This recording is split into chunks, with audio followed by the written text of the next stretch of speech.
What is going on, baseball fans, and welcome back to the channel. This is Orioles Today, and as always, I am Sean Ferguson.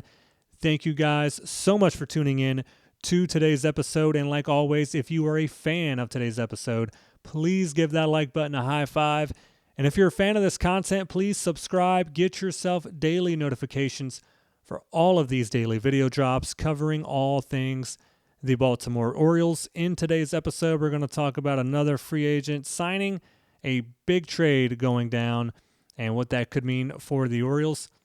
And then a couple of Orioles named to the MLB's top 100 prospects list. We're going to get into that at the very end of today's episode, but I want to start off with another top free agent off the board, and that is Cody Bellinger. Cody Bellinger has officially re-signed with the New York Yankees after all of that back and forth of, Bellinger wanting a longer deal, Yankees wanting to go more short-term, other teams potentially in the mix.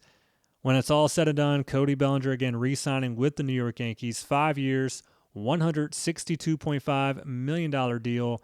That is also going to include opt-outs after years number 2 and 3. It also includes a full no-trade clause and a $20 million signing bonus. So a pretty big deal for Bellinger to go back with the Yankees.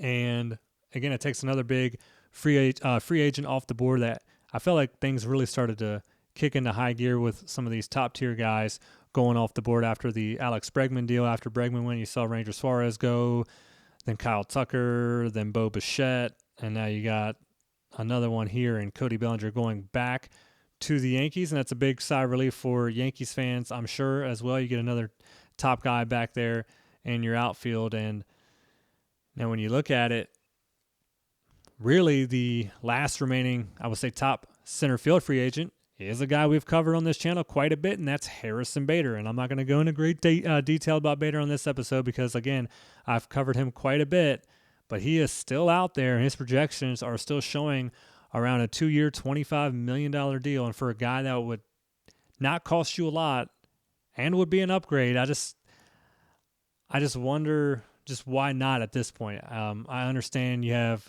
a lot of young talent there. Right now, Colton Cowser is looking to be your guy in center field when the regular season starts. We'll see what else happens, who else could be in the mix when spring training comes around. They have a couple other guys out there as well, like a Tavares.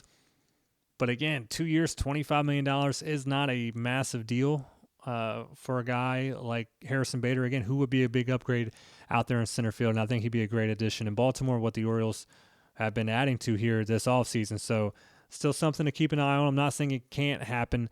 I would really like for it to happen. I know a lot of you guys down in the comments have said as well that you guys are also, for the most part, big Bader fans and would like to see him sign with Baltimore again. Would not be a big contract, and it'd be a much cheaper signing than you've seen from like Bellinger or Tucker. And again, a nice upgrade there. It would be in Baltimore. And a big trade target off the board as well as Freddy Peralta is gone. Freddy Peralta officially traded from the Milwaukee Brewers over to the New York Mets. And Peralta is a guy I've covered on this channel quite a bit, and he's also a guy that many O's fans, including myself, are very, very hopeful that the Orioles will be able to strike a deal with. And yeah, he was one of the few top-tier free agent he was one of the top-tier starting pitchers that was really talked about in the trade market. And we got to this point in the offseason, and it was, well, would it even happen now? Is he going to stay with Milwaukee, see what happens after this year's over? But Milwaukee decides to pull the trigger, and they send Freddy Peralta along with Tobias Myers over to the New York Mets for 2 prospects and Brandon Sprout and Jet Williams. And when you look at it, I think what's going to frustrate Orioles fans the most is the Mets really didn't give up a ton at all to get Peralta. And what's going to come back with that is, well, they might not have given up a ton for him, but at the same time, Peralta doesn't have any team control left after this year, so you're going to have to give him quite a bit of money, and it could be a 1-year rental because there's no guarantee that he's going to re-sign with the team, and that could have been the holdup with Baltimore. And I know a lot of you guys as well down in the comments here on this channel have talked about that too, is you'd really like Peralta if it came with him signing an extension to stay with Baltimore moving forward, and there's just no guarantee with that. And I mean, really just looking at it with what the Orioles have, after what the Mets gave up and what the Orioles have, I really feel like it wouldn't have hurt the Orioles at all to give up just a few prospects. Nothing, I mean, maybe not even one of their top 5 guys to go out and get Peralta from what it looks like after this deal was made. So I think that's what's going to frustrate Orioles fans the most. But Freddy Peralta, again, one of the top tier trade market starting pitchers, he is officially off the board. And the Orioles missed out this year, but it could be, if he does really become a one-year rental with the Mets, the Orioles could be in contention for him next offseason to sign him in free agency. So that could also be something to keep an eye on. It could be the long game the Orioles are going for him. You know, he's still young, so it's not like you weren't able to trade for him this year, so you're just never going to get him. He could be 1-year rental with the Mets, and the O's could be looking at him next offseason, and that could be a possibility. But at the same time, the Mets didn't give up a lot to go get him. The Orioles could have done the same thing and had a top-tier pitcher for 2026. So there's where that comes into that side of the conversation. So it's a little frustrating to see him go to the Mets after all the speculation that the Orioles were interested in him, and just seeing what was given up for him. It really feels like the Orioles could have given that up without blinking an eye, and it would have been just fine with their farm system. And it wasn't made. And Peralta, he is now with the Mets, and now you can look at what does that mean for Mackenzie Gore. And I bring up Mackenzie Gore because his name has not been tossed around as much as Peralta's was. It really felt like at the beginning of this offseason that it was a foregone conclusion that Peralta was going to be traded elsewhere, and it happens. He goes to the Mets. But there was a lot of teams that were interested in Peralta, not just the Orioles and the Mets, but you also had the Yankees were interested in him, as well as the Giants, and I'm sure there was a handful of others that weren't mentioned as much as those teams.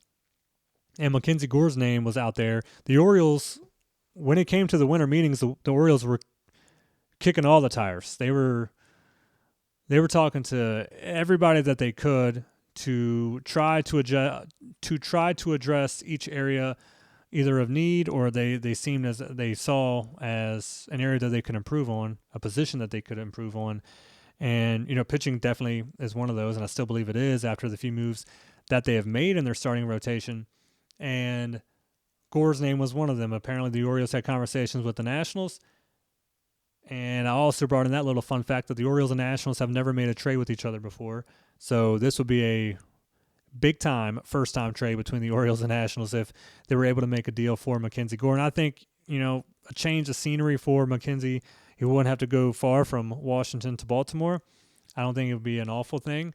And I think he could thrive with what the Orioles have going on right now and where they currently sit. And I think you throw him there at the top end with Bradish and Rodgers, man, that would just be so devastating for other teams, great for us. And after seeing Peralta go, if there is a real possibility that the Nationals are going to trade Gore this offseason and the Orioles are interested, they have to be a lot more aggressive than they have been, just because I believe you are going to have to give up more to get Gore than what was had to give up for Peralta, just because of that team control.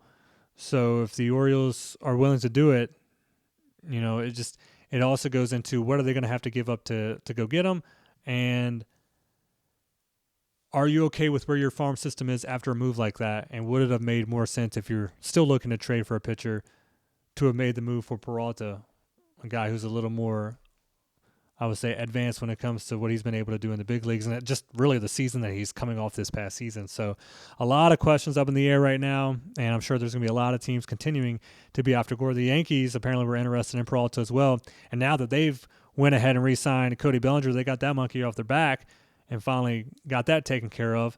They've already said that once that was taken care of, they really wanted to focus on pitching as well. So they missed out on Peralta, and they could be big in on Gore as well. So the Orioles could have another fight on their hands if they are really interested in Mackenzie this offseason. So that is definitely going to be something worth keeping an eye on over the next couple of days. And I wanted to go ahead and finish today's episode talking about the MLB Top 100 Prospects list that came out. The Orioles had 5 prospects on the list. It was pretty cool to see. 2 of those guys, more at the top end, are going to be on the big league team. They are definitely going to make the 26-man roster, but they are still listed here.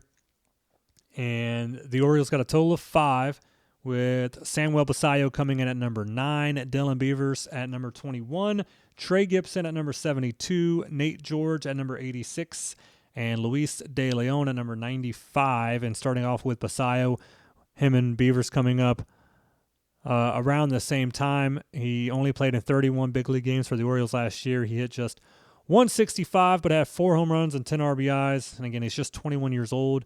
He's got a lot of potential, and the Orioles, again, are expecting him to be on the big league roster this year and be a dynamic catching duo with Adley Rutschman. It's going to be awesome to see. And not long after he was called up, he also signed a 7-year, $67 million extension with Baltimore, so that is great for us. And another guy that was called up right around then was Dylan Beavers, and he's also expected to be on the big league team this year for the Orioles, making that 26-man roster, and it's really expected for him to be in right field out there with the veteran Tyler O'Neill. Beavers, he played in just 35 big league games for the Orioles last year. He's the former 33rd overall pick back in 2022. Last year, he hit .227. He had 4 home runs and 14 RBIs, and just like Basallo, Beavers, there's a lot expected out of him, and it's going to be fun to watch them too in spring training. And again, Trey Gibson coming in at number 72. He was an undrafted free agent back in 2023. He's a former O's minor league pitcher of the year. He's only 23 years old, and through single A through triple A last year combined, he went 5-8 with a 4.26 ERA. And then Nate George, he came in at number 86. He was the O's player of the year in 2025, a 16th round draft pick back in 2024. And he's a youngin' too, only 19 years old. And through Aberdeen, Single A, Delmarva, and Florida Complex League, he had .337, 5 home runs, and 42 runs scored. So another guy with a lot of potential that hopefully the Orioles will be able to see in the next couple of years on the big league roster. And number 95 was Luis De Leon. He signed as an international free agent back in 2021. He went 5-3 with a .330 ERA in 20 games in Double A, and then 2-0 with a .276 ERA in 5 Arizona Fall League games. He really showed out in the Arizona Fall League, as well as Enrique Bradfield Jr. with his defense. His offense wasn't great there, but his defense showed out. But De Leon was another guy that was really surprising people there, and he ends up making the top 100 list. Bradfield does not. He is one that missed the top 100 list, and a lot of people talk about his absolutely elite speed, defense. I should say defense and speed that really goes with what he's able to do on the base pass, but his offense needs to improve a lot. His bat is not where everybody wants to see it at the moment, where they want it to be, and he just missed out on the top 100, as well as Ike Irish, but the Orioles are expecting Ike Irish to definitely be making a top 100 list within the next year. So those 2 guys miss out, but the Orioles do get 5 guys on that list. Let me know down in the comments what you think about the 5 making it. And besides Bradfield and Irish, if any other prospects should have made that MLB top 100 list, and what you think about the Orioles' next move should be, if they should focus in on trading for Gore now that Peralta is off the board. But thank you guys so much for tuning in to today's episode. And if you're a fan of today's episode, as always, please give that like button a big high five. And if you're a fan of this content, please subscribe. Get yourself daily notifications for all of these daily video drops covering all things the Baltimore Orioles. I will see you guys on the very next episode. This is Orioles Today. I am Sean Ferguson, and let's go O's.